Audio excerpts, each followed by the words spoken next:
In 1956, after the collapse of the Hungarian Revolution, Mihaly Olah and his father Odin, who was a freedom fighter, were forced to flee the country on foot.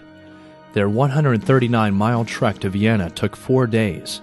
Their escape was the death of an old life and the birth of a new one. Well, my father, he was involved in the war, and he was kind of like a block leader.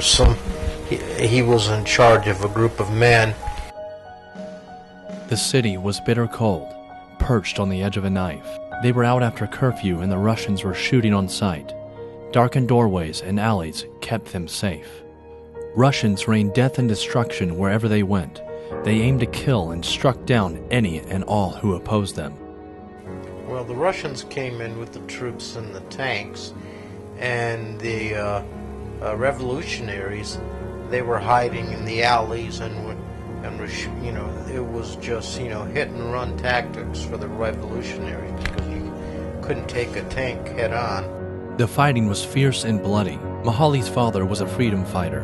At the finish, the death toll was close to 250,000 Hungarians. And the Hungarians were sniping from the rooftops and around buildings, and they threw Molotov cocktails.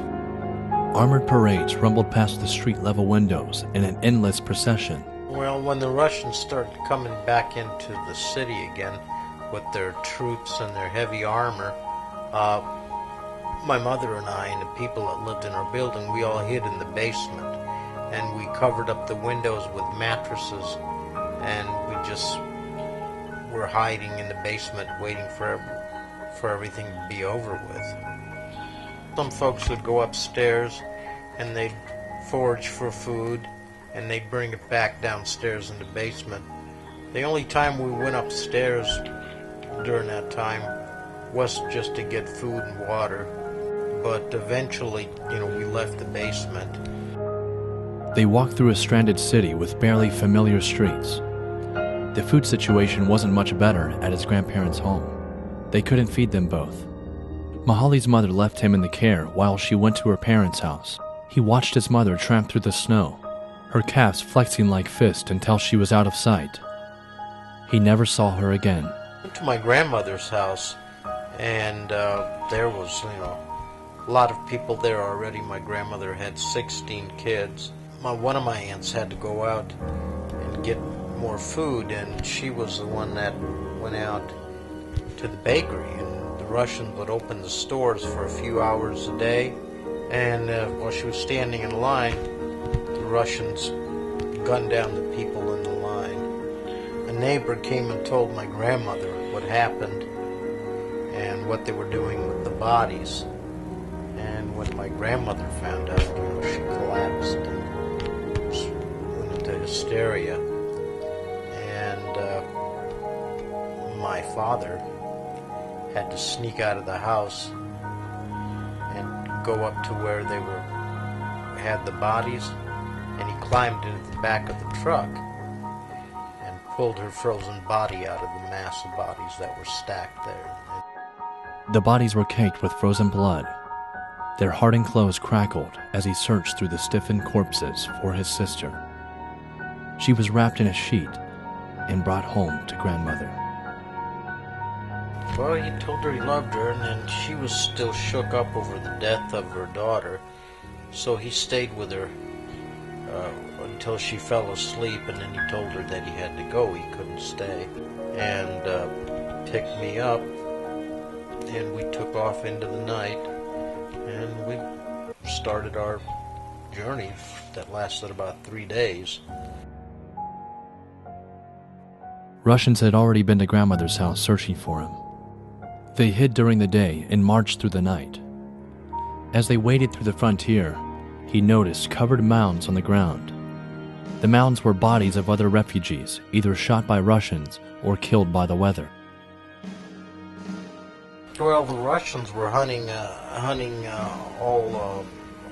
everyone that was trying to escape, and they were using dogs, and they weren't taking any prisoners. They were shooting on sight, and there were really no questions to be asked.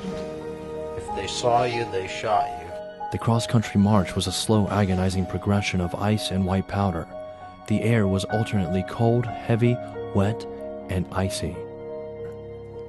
Mishka, they are everywhere. If they hear us, we will be murdered.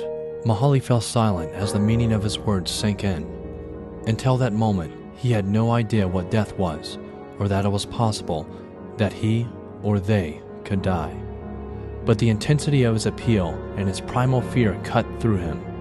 A dreadful realization dawned. The knowledge and essence of death penetrated him. His world would never be the same. They made their passage through the no man's land. After a long journey, they were in striking distance of the border. It had taken them 4 nights and 3 days, but they were almost there. Just one last frantic burst, and they would be free. And I remember just being very hungry, very scared, and extremely cold. The frontier was heavily patrolled. They could hear the Russians. Mihaly was racked with fear and uncontrollable sobs. He couldn't hold on any longer. His father's promises of warmth and food didn't seem possible. Odin stopped marching to comfort his son. Mishi, soon all of our troubles will be over. No more snow and cold. There will be friends to help us. They waited in the snow, while Russians paced the border. Even 6 decades later, the memory of the final sprint still comes back to him in black and white.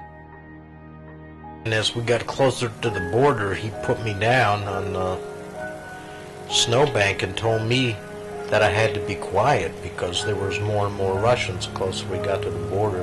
And he said that if I couldn't keep quiet, they'd find us and then they'd kill us. Black shadows etched across white snow. As they waited deathly still, a white shadow cut in the white wall of their snowbank. Mihaly never saw the guard, only shadows. His father then became a shadow himself. He slipped from the snowbank and disappeared from sight. He waited alone in the snow. When he returned, he scooped Mihaly up in one rapid motion and bolted for the border. My dad picked me up in his arms and we ran across the border until we were safe, and then the Austrians protected us from the Russians because they wouldn't cross the border. They couldn't, because it would be invading another country. His father never told him if he killed the Russian or pleaded for their lives. As they crossed into freedom and safety, Odin reached into his enormous topcoat and tossed a large black gun into the snow. I knew we could never go back.